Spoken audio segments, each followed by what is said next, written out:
This is Lisa from Mobile Tech Review, and today we're going to do a smackdown between the Microsoft Surface RT tablet and Android tablets. We're going to use a couple of Android tablets because there's a big selection out there and they offer different features, but just to see how each operating system compares and which one might be best for you, we're going to look at them now.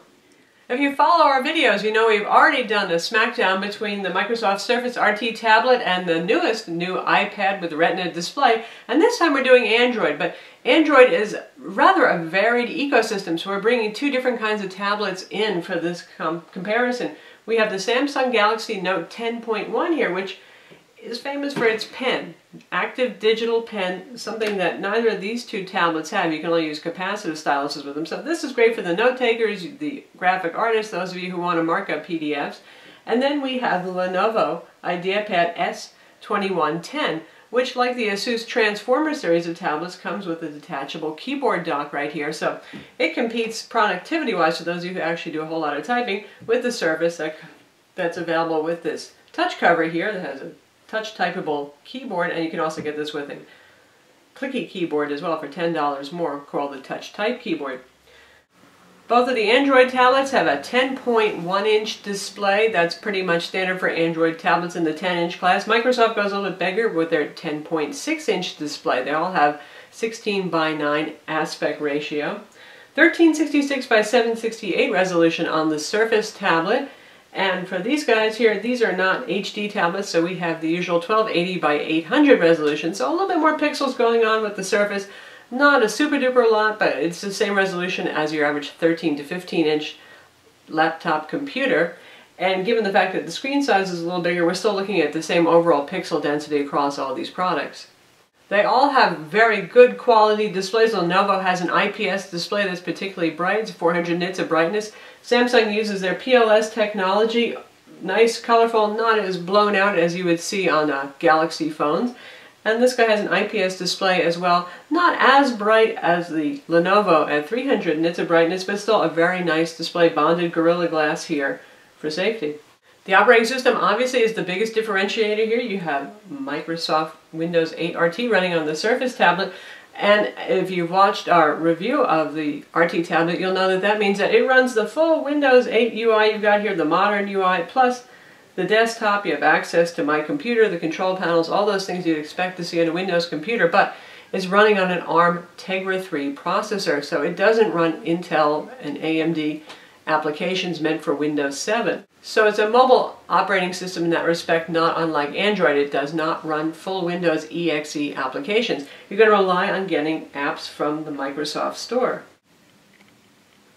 So anything that you see in the Microsoft Store here is fair game. We have Netflix, we have Hulu, we have Kayak, ABC News, Skype, a decent selection of applications, but right now we're looking at 5,000 applications, and now that number is growing very quickly, and you know Microsoft is a giant.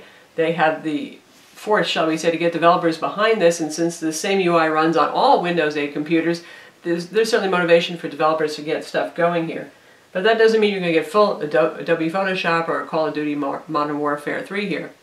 Now with Android, obviously Android is Android. It does not run Windows applications either, but you have a much bigger store for applications. The Google Play Store has quite a large selection of applications, both for tablets and for phones that scale up to the big display. But we have things like Dead Trigger, top driving games, Tier 1 games available on Android that have not appeared for Surface RT yet. So in terms of application selection, right now Android wins. Again, a year from now that may not be the case, but it's something to keep in mind. One thing I would say about Surface though is it runs full IE10 for the web browser with Adobe Flash, so a lot of applications really are basically shortcuts or portals to websites, and because the mobile browsers are less capable because they don't support Flash and stuff like that, or they get turned away because it identifies a mobile browser, that's not going to happen here. This just identifies as IE10, so you can go to places like Hulu.com and watch videos for free. You don't need the apps as much for some of these, is what I'm trying to say. But that's still not going to get you Dead Trigger. In terms of responsiveness of the UI, I would give Surface RT an edge. It's incredibly responsive and fast. It's right up there with the iPad for being zippy.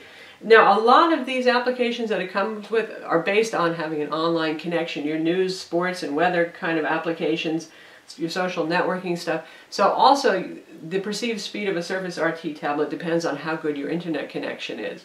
If app seems to take a while to load, it's probably because it's pulling data and the internet connection may not be fast enough to make it seem as immediate as you want. For anything that's stored locally though, it's very quick. For example, if we go to the desktop and we launch Word, that quickly we've launched Word. It's pretty darn quick, and considering this is a very full version of Word, not some very stripped down mobile version of Office here, that's just nice and impressive. And that speaks to the productivity advantage of a Surface RT tablet. This is the only mobile OS tablet right now where you're going to get real Microsoft Office 2013. This is the RT edition. It has all the features you would expect to see from Word, Excel, PowerPoint, and OneNote, but not Outlook, as you would get on the desktop equivalent. You got all the same menus, you've got all the same controls. You can actually put fonts in your fonts folder and bring new fonts in to use in Word and your other programs. Real important. Pretty much the only major thing that's missing here is support for macros. With these guys, there's a lot of third-party Office applications that are available for Android tablets. Some of them even come bundled with one of those. You can get Documents to Go, there's Polaris Office, Quick Office, and they have some of the features, but not all the features that you would see in full Office. So for those of you who really use some of the more advanced features, that's something to count on right there. And plus, you're going to have to buy them on the Android tablet if it doesn't come bundled with an Office suite. The good news is it's usually $30 or less to get yourself a full Office compatible suite. Now again, the reason we have these two different kinds of tablets here is because you do have options when it comes to design style. For example, if you get the Galaxy Note, there is no docking keyboard like you get with Lenovo or like you would get with an Asus Transformer. With the Surface RT, this optional but generally speaking bundled by Microsoft cover/keyboard is pretty much a standard fare, and you have a built-in kickstand. In terms of material and design, this is absolutely lovely. Vapor magnesium casing, modern industrial design, very sturdy, perfectly put together. You feel like you're getting a high quality piece for your $499, which incidentally is the starting price for the Samsung Galaxy Note 10.1 16 gig storage model. Now, your Surface, you get 32 gigs for the price, but there is only about 16 gigs of available storage for your use, so you're pretty much on even ground there.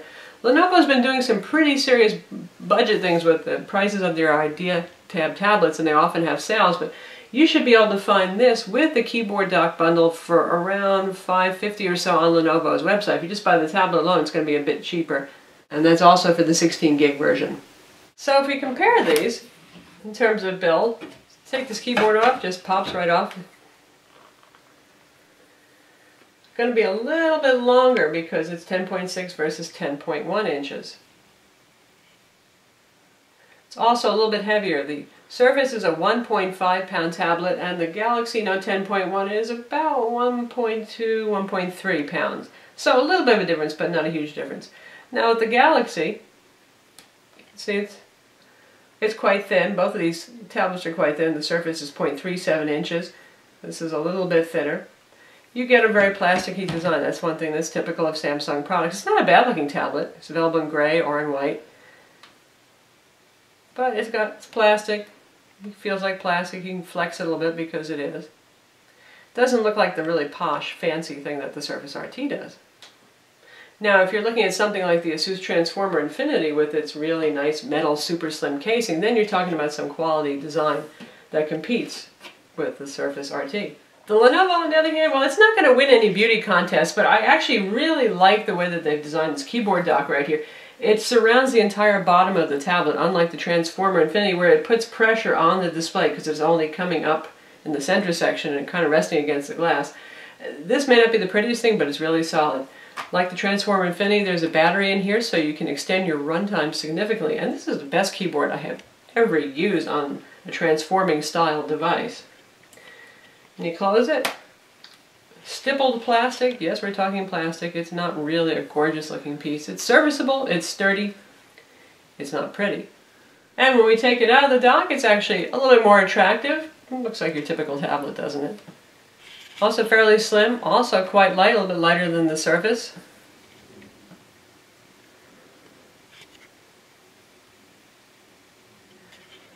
So among these particular set of tablets, I would say clearly the Surface wins for a kind of high-end build materials, beautiful looking, nice metal casing. Transformer Infinity would also give it a run for the money though with its nice metal casing. For those of you who are really interested in that keyboard experience, even the Surface RT with the clickable keyboard still isn't as nearly as good as Lenovo. Lenovo really just has an excellent chiclet style keyboard, much better than the Transformer Infinity's keyboard as well. So if typing quality is important to you, Lenovo really wins in that case. Clearly with the Samsung, well, there is no keyboard dock available for it. You can buy Bluetooth keyboards and use those with the tablet if you want to, and then there's quite a variety of Bluetooth keyboards on the market. Any of them will work with this. Really depends on which one you buy. But then you're carrying two pieces around. Now for the Samsung, what sets it apart is the digital pen, actual Wacom digitizer, and those of you who have used Windows tablets of old from the days before Windows 8 know what that means. Digital pen is much more precise. In fact, you can even just hover over the screen and do actions. If you're a graphic artist, if you're a note taker who's serious, a capacitive stylus, which has no pressure sensitivity and has a fat tip because that's the nature of the way capacitive sensors work, is just not a great way to be taking notes, certainly not for drawing and painting. This guy wins. For those of you who need to annotate PDFs, you can do that. You can just download Adobe Reader and you can actually digitally sign documents, you can mark them up. And there's a whole lot of pen-aware little features that Samsung has added. So there you have it. Surface RT, no active digital pen. A Surface Pro should have that. Surface Pro is going to be a more expensive £2 version of the RT that's going to run full Windows 8 Professional. Since the Galaxy Note 10.1 is a consumer-oriented tablet, you also get some neat things like an IR remote with Peel. That's something that you'll find on some Android tablets. Motorola actually does that as well. So for those of you who are looking for a little power on the couch when you're watching your movies and you want to control all of your AV gear, you got that on Android tablets, not on Surface. Now really, I think Android is a more direct competitor to Surface because it does have these kind of productivity options here, and also USB support on a lot of tablets. Now the Lenovo is actually pretty cool because it has two full-size USB ports on the dock. With Samsung, you're going to have to buy a USB dongle adapter. It costs you about 20 bucks if you want to use USB peripherals. And Android supports keyboards, mice, flash drives, hard drives, FAT32 for sure, NTFS, it depends on the tablet that you're getting. Lenovo does do NTFS, for example, Samsung does not. And Surface is a little bit more special. Besides keyboards, mice, game controllers, flash drives, and hard drives, it has a whole lot more USB support because it's built on Windows. That means optical drives in addition to printers, but still it doesn't have the full suite of all Windows drivers. For example, if you plug in a USB 3G dongle, there are no drivers for that, and there are no downloadable drivers at this point. Will they come in the future? Maybe they will. Maybe manufacturers will start to offer drivers for those products, but still you get the turnkey storage. You don't have to worry about, does it have it, do I need dongle adapters, do I have NTFS or not. Certainly, because this is Windows, you get NTFS support on the product. And you get the whole My Computer experience, and you can browse easily, removable storage. Android is pretty computer-like in that respect, and its support for removable storage. Again, just confusing. Sometimes you don't know which tablets do support USB, which don't. With Surface RT, you just know you got everything for the standard suite of peripherals that I mentioned. How about multimedia players? Both of these come with video and music players built in. Android's a little bit more mature, so you're going to find a selection of video and music players. If you're not happy with the built-in ones, though, they're fairly capable, so you can add more file format support. Because RT is so new, pretty much you just got the basic players, which means MPEG-4 based video, that's MP4, that's AVI files, and MP3 music is supported. And we've got the same 1080p movie trailer here, and they can both play equally as capably. And in fact, most Android tablets are running on the same CPU these days, higher-end Android tablets, as the RT is a Tegra 3 1.3 GHz, 1.4 GHz when only one of the 4 cores is running.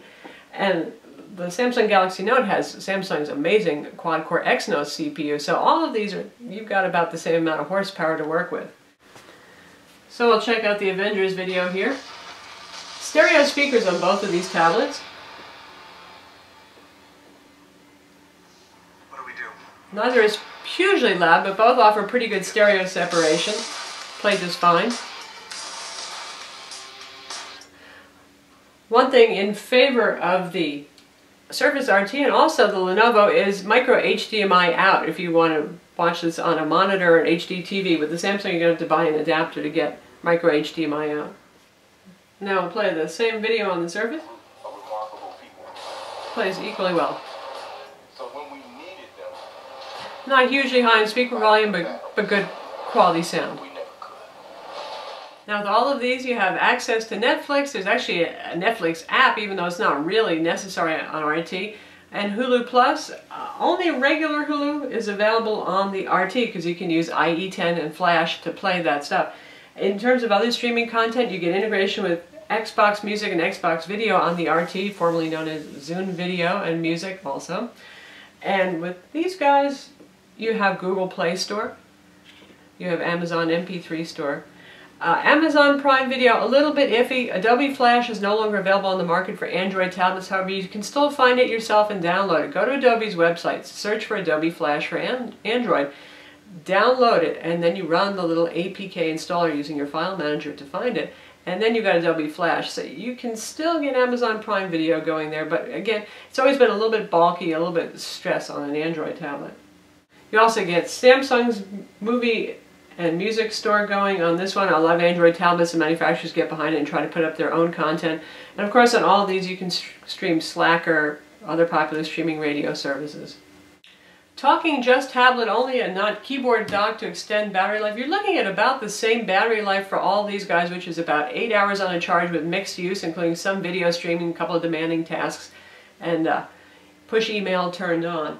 For those that come with keyboard docks, obviously you're going to extend battery life. For ASUS, it ups battery life about 33%. For Lenovo, they managed to add about 6 hours with their dock to the existing tablet's battery life. So for those of you who really need to get going on the go, those keyboard docks can be really handy for that feature.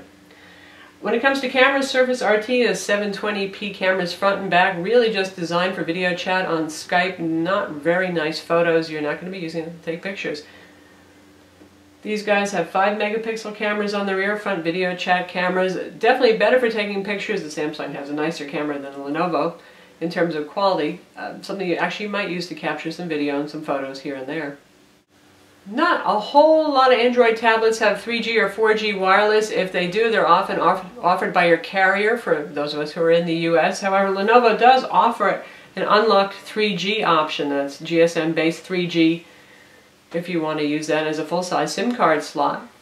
The Note is a Wi-Fi only tablet. The RT is a Wi-Fi only tablet. So again, looking at Android tablets, not just as multimedia devices, but as productivity products that have some strong points compared to, say, the iPad that's a little bit more about media consumption, they hold their own. They put up a good fight against RT. They do have things like USB, mass storage support, peripheral support. However, like I said, it gets a little confusing and a little dicey as to which tablets have what support and whether you need a dongle and what kinds of things are supported, but there's a pretty good rule of thumb as to just only the basics going to be supported on Android. More robust USB support here is the selling point. Full Office is the selling point here. So again, RT really looking at the productivity crowd at this point. As more applications show up in the App Store, that may change and multimedia may become an even bigger part of the experience. One thing Microsoft could do to actually make the multimedia experience even more enjoyable, now the players on here, the music, the video storage, they're just great. But the thing is that if you have external storage like the micro SD card slot, all of these guys have card slots, it doesn't automatically pull stuff into your video and your music players. You actually have to use Windows Explorer to play them. It's very weird. It only shows you stuff that's on internal storage. Now, Android, on the other hand, almost all tablets, if you have a micro SD card installed, it's going to pull it into the gallery player, into your music, Google Play music player, no problem. So you don't actually have to worry about that kind of thing. So that's our comparison of Microsoft Surface RT here. First Windows 8 RT tablet available for Microsoft, and a couple of Android tablets. You can see that they have different strengths, but they're both good tablets. Be sure to read our written review of all these tablets, and don't forget to subscribe to our YouTube channel.